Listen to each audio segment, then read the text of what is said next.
तो direct selling के कारोबार करने में सबसे चीज मेरे को जो अपील हुई उसके बारे में मैं समझा दूं, क्योंकि अभी हिंदुस्तान में अभी आप देखेंगे कि हिंदुस्तान में जब आप देखेंगे तो डायरेक्ट सेलिंग को नाम पर लेकर कई फ्रॉड किए गए हैं। यहां पर लोग बाग समझ नहीं पाते कि डायरेक्ट सेलिंग क्या है, मनी सर्कुलेशन क्या है, जब ये क्लियरिटी ही नहीं है।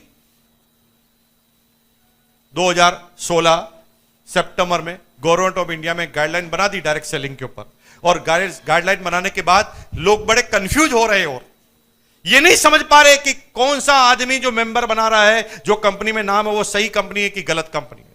लेकिन तभी आप देखते हैं कि इसके अंदर क्लियरिटी जैसे जैसे आती जा रही है, वो सारी फर्जियों का नामो निशान खत्म होता जा रहा है। मेरे को जो चीज अपील की, किसी भी बिजनेस को करने से पहले उस बिजनेस के कल्चर को जान लेना जरूरी है, क्योंकि समय, परिस्थिति और स्थान के हिसाब से सारे नियम और निर्णय बदल जाते हैं। जैसे जैसे समय चेंज होगा, परिस्थिति चेंज होगी, वैसे वैसे आपके डिसीजन बदलना चालू हो जाएगी। इसके नाम में ही सब कुछ रखा है, RCM। R for Indian rate, R for Indian rate. इस बिजनेस को क्यों करना है? क्योंकि ये दुनिया की एकमात्र ऐसी कंपनी है जो इंडिया में काम करती है इंडियन रेट में। मल्टीलेवल मार्केटिंग में इस दुनिया में एक भी कंपनी ऐसी नहीं है जो इंडियन रेट पर काम करे। उनकी रेट ऐसी होती है जिसको समझना आम आदमी के बस की बात ही नहीं। वो क्या कहते हैं, सर हमारा ये साबुन है, ये 280 रुपए का है, ये बहुत अच्छा है, ये कॉन्सेंट्रेट फॉर्मूले से बना है। मेरे भाई, वो किसी भी फॉर्मूले से बना है, आम आदमी के जेब के बस की बात है क्या? या पर कैपिटा इनकम ही 5,000 से नीचे है तो 280 रुपए साबुन की बात कर रहा है। यह बिजनेस मैंने इसलिए चुना कि यही एकमात्र ऐसा बिजनेस है जो हिंदुस्तान के 1 से लगाकर 100 तक हर व्यक्तियों के बीच में जा सकता है। दुनिया में ऐसा कोई बिजनेस नहीं जो सारे आदमियों के लिए कभी बनाओ। R for Indian rate, C for Indian culture. इसके सारे प्रोडक्ट कैसे आए? जो इंडियन कल्चर को सूट करते हुए। दुनिया की कुछ कंपनियां आई, उन्होंने कहा कि साहब हमारा टूथपेस्ट है 400 रुपए का, ये टूथपेस्ट 400 रुपए का है। हमने कहा इतना महंगा क्यों? वो कहा सर ये अलग फॉर्मूले का है, इसके अंदर है ना आप थोड़ी सी एक बूंद लगाओ। आपके पेस्ट में तो आपको इतना पेस्ट लगाना पड़ता है, इसमें थोड़ी सी आप बूंद लगाओ, आपका काम हो जाएगा। मेरे भाई, थोड़ी सी बूंद से काम तो हो जाएगा, लेकिन मुझे एक बात समझाओ। आपके घर पे कोई मेहमान आया और आपका वो टूथपेस्ट पड़ा है, मेहमान कितना लगाएगा? मेहमान को थोड़ी पता कितना लगाना है। तो आप क्या करो, ड्यूटी करो, भाई बेसिन पे जाके खड़े हो जाओ सुबह सुबह और मेहमान से कहना इतना मत लगाना। मेहमान को इतना गुस्सा आएगा, वो कहेगा कितने मग्गों से नहाना तू भी बता दे, पानी कितना खर्च करूं वो भी बता दे। कल्चर तो होना चाहिए ना भाई। वही कल्चर के सारे प्रोडक्ट क्या है? 10 रुपए का साबुन, 14 रुपए का नमक, वही आटा, वही मार्केट से सारी चीज लेते हैं। 1 से 100% लोगों तक पहुंचने की गारंटी है। यह बिजनेस स्प्रेड करने वाला है, हर व्यक्ति के पास आप जा सकते हैं। कोई सिलेक्टेड पीरियड नहीं है, सिलेक्टेड क्राइटेरिया नहीं। जिस व्यक्ति के लिए बिजनेस बना है, वन टू ऑल, सारे लोगों के लिए बिजनेस बना है। M for Indian mentality, Indian rate, Indian culture और इंडियन मेंटेलिटी एक चीज में मिलती है तो वो RCM बिजनेस के अंदर है। और मेरे भाई, इसलिए मैंने इस सिस्टम का चयन किया और मैं आज आपके सामने हूं। इस बिजनेस में करना क्या है, ये एक फॉर्मूला मैं बार बार लिखता हूं और अशोक जी कई लोगों को ये बता रहे हैं। आपको फेसबुक पे देखता हूं तो आप लोगों को लिखते हैं। आप जीवन में छोटे छोटे बदलाव कीजिए, आपके बिजनेस के रिजल्ट ऑटोमेटिक आएंगे। करना क्या है? सिंपल सा बदलाव है। एक कोटेशन लिखिए और उस कोटेशन के बाद उस पर अपन रिसर्च करना चालू करते हैं, इसका क्या क्या फायदा होने वाला है। उसमें मैंने ये बोला था बार बार कि जो दिखता है वो बिकता है। पेन है?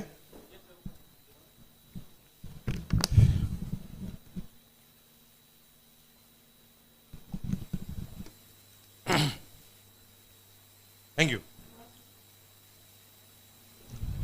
जो दिखता है वो बिकता है, बिकता उसका है जो बोलता है।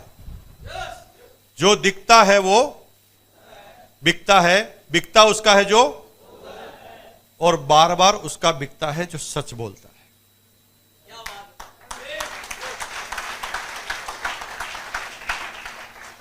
जो दिखता है वो बिकता है, बिकता उसका है जो बोलता है, और बार बार उसका बिकता है जो सच बोलता है। इस फॉर्मूले को अपने दिमाग में, अपनी लाइफ की फ्रेम में फिट कर लो। अब जब भी कोई निर्णय लो तो इन तीन चीजों को टच करते हुए निर्णय लो। आपका हर निर्णय सफल होता जाएगा, सक्सेसफुल होता जाएगा। सेल एक ऐसा वर्ड है जिसके बिना दुनिया का कोई भी आदमी टॉप पर नहीं जा सकता। 90% जो जर्नल आदमी होते हैं उनको सेल से ही नफरत होती है, और सेल से नफरत होने की वजह से वो कामयाब कभी नहीं होता। वो क्या कहता, माल बेचना पड़ेगा, मैं क्या बेचने का काम करूंगा। मत कर, जिंदगी भर नौकर बन, टीचर बन, लोगों को सिखा, लोगों को बता, लोगों के घर में मैनेजर बनने का काम कर। जिसके यहां पर तुम मैनेजर है ना, वो भी अमीर इसलिए बना क्योंकि वो सेल करना जानता है। सेल के बिना तो दुनिया ही अधूरी है मेरे भाई। सेल का मतलब केवल सामान सेल करने से नहीं है, सेल का मतलब किसी सेवा को सेल करने से भी है, किसी भावनाओं को सेल करने से भी है। कीमत जहां पर होती है वहां पर सेल होती है, और बिना कीमत के तो एक कदम भी आप जीवन में आगे नहीं बढ़ सकते। There is no free lunch at all. जीवन में कुछ फ्री में है ही नहीं। आप जिस दिन अपने बच्चे के प्रति अपना फर्ज निभाना भूल जाओगे ना, उस दिन आपका बच्चा भी आपको बाप कहना बंद कर दे। कीमत तो आपको अदा करनी पड़ेगी, सेल का काम तो आपको करना पड़ेगा। थोड़े सालों पहले, 4-5 साल पहले नरेंद्र मोदी जी को आपने प्रधानमंत्री बना दिया। उस बंदे ने सेल किया है अपने आप को, उसने बताया है अपने आप को कि मैंने क्या क्या किया, और जब उसने अपने डायलॉग कंप्लीट किए तो आपने उसको खरीदने के लिए अपना वोट दबा दिया कि ठीक है साहब, ये आपकी कीमत है, आप बन जाओ।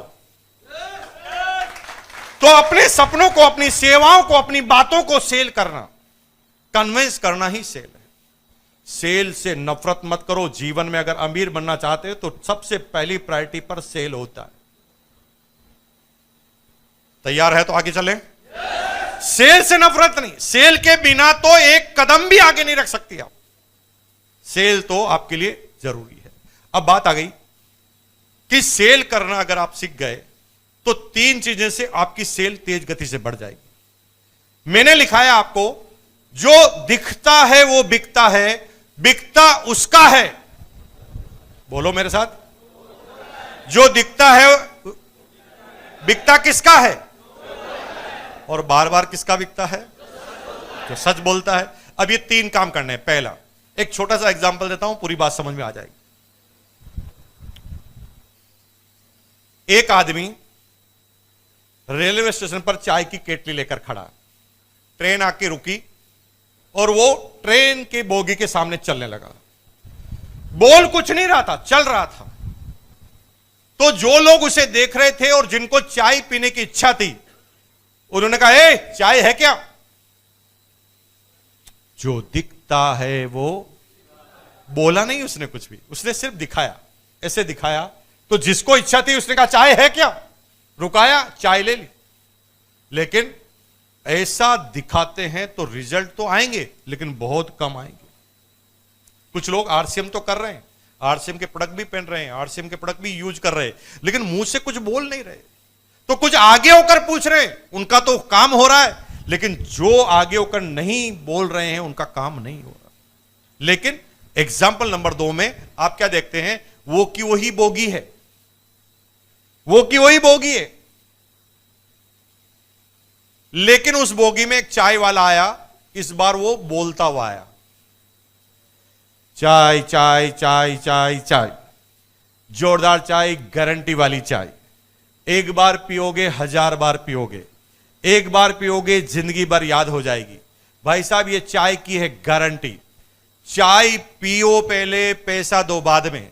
पसंद नहीं आएगी तो पैसा नहीं लिया जाएगा। चाय चाय चाय चाय। अब इससे क्या होता पता है, जिन लोगों का चाय पीने का मूड नहीं है उसका भी मूड बनने लगता है। हेलो, यस और नो। अब यहां पर क्या हो रहा है कि पहली स्टेज आपने पार की, जो दिखता है वो बिकता है। तो ये पहला सब्जेक्ट है खत्म, लेकिन दूसरा सब्जेक्ट है कि उसका ही बिकता है जो ज्यादा बोलता है। तो आज के बाद क्या करना है कि प्रोडक्ट यूज तो करो, दिखाओ तो सही, लेकिन बोलना भी चालू करो। अगर बोलोगे तो सामने वाले को पता चलेगा कि क्या कर रहा है। पता है, मैं एक बहुत आश्चर्य की बात बताऊं। मैं बड़ा लीडर बन गया, मेरे पड़ोस में एक नया मकान बना। अब मैं बड़ा लीडर अपने आप को साला बड़ा मानता हूं मैं, तो मैंने कहा यार अब क्या बताना किसको, आर से मैंने सब ठीक चल रहा है। मेरे पड़ोसी को मेरी क्रॉस लेग जोड़ गई। 8 साल पहले की बात है, मैंने बताया ही नहीं, वो जोड़ गई। अगर मैं बता देता तो शायद वो मेरी टीम में होती। आप किसका इंतजार कर रहे हैं?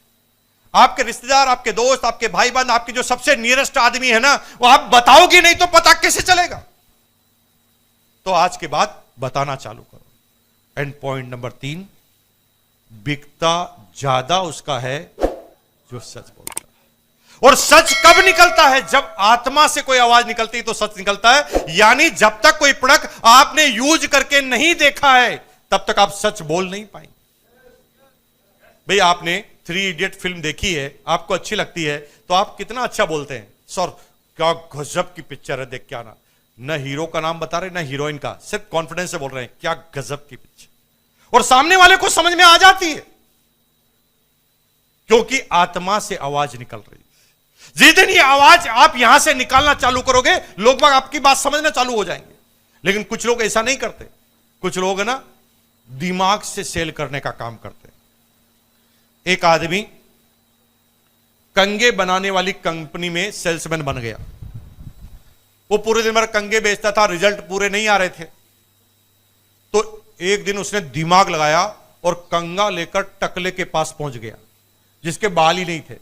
उसको कहा भाई साहब कंगा कंगा कंगा ले लो कंगा। टकले को आ गया गुस्सा, वो क्या चिढ़ा रहा है मुझे, बाल ही नहीं है कंगे का क्या करूं? वो कह सर मैं आपके पास इसीलिए आया हूं, मैं क्या मूर्ख हूं? आपके पास इसीलिए आया हूं कि ये कंगा हमारा एकदम जोरदार, इस कंगे को अलग तरह से साइंटिस्ट ने बनाया है। आपको क्या करना है, सोने से पहले 5 बार रगड़ना है टकले पर, सोने से पहले 5 बार रगड़ना है और उठने के बाद 5 बार रगड़ना है। और 3 महीने तक आपने ये रगड़म रगड़ी पूरी चालू रखी तो 3 महीने बाद भगवान ने चाहा तो ऐश्वर्या राय जैसे बाल होंगे।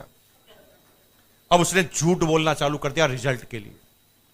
कई बार हम भी अपने रिजल्ट के लिए इस तरह से झूठ बोलना चालू करते हैं। धीरे धीरे हमारी गुडविल के परसेंटेज खत्म होने लगते हैं और एक दिन ऐसा होता है कि हम किसी के सामने जाने लायक भी नहीं रहते। अब उस टकले को कंगी बेचने के लिए आपने झूठ बोल दिया। अब आदमी इमोशनल होता है। इमोशनल क्या होता है?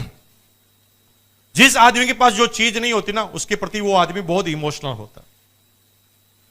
जैसे किसी के बच्चा नहीं है तो इतना इमोशनल होता है कि जो आदमी पढ़ा लिखा होता है, जिसको साइंस पूरी पता होती है, वो भी इमोशन के नाते साधुओं के पास पहुंच जाता है, बाबाओं के पास पहुंच जाता है और बाबा उसको कोई भभूत दे देता है, कोई गोली देता है, वो लेता रहता है क्योंकि उसके मन में एक डर रहता है कि कहीं वो सच हो गया तो। जिसके पास पैसा नहीं है वो पैसों के लिए इमोशनल होता है, जिसके पास लड़की है, लड़का नहीं है, वो लड़के के लिए इमोशनल होता है। और ऐसे आदमियों पर सबसे पहले वो कंपनियां, वो आदमी जो बदमाश किस्म के होते हैं, वो अटैक करते हैं। अब टकले के पास गए तो टकला को जब ये कंगा बेचा जा रहा है तो टकला पहले एनालिसिस करता है। कैसे एनालिसिस करता है? जो भी इमोशनल होता है वो एनालिसिस करने का उसका तरीका अलग होता है। वो कैसे एनालिसिस करता है?